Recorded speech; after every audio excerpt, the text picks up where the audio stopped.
কি এর আপনার রাসেল মাসেল কি বাইফার। আরে দেখেন না, এখন এমন একটা জিনিস আপনাকে দেখামো, এমন সাপ এটা জীবনেও আপনি দেখেন নাই যে রাসেল বাইফারের কিন্তু বাপের বাপ হবে।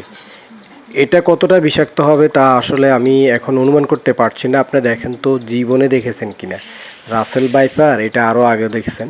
কিন্তু এই যে এই বিচিত্র এই দুনিয়াতে আসলে আমি অনেক কিছুই দেখার বাকি আছে।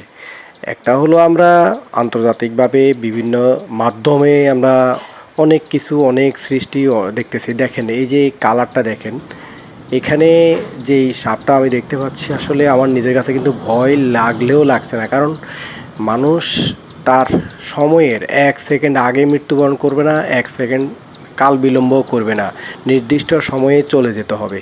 তো এখানে যে আতঙ্কের যে বিষয়টা, এটা রাসেল বাইফার আমরা যেটাকে বলি যে বিষাক্ত সাপ, তার চাইতেও কিন্তু এটা অনেক বিষাক্ত।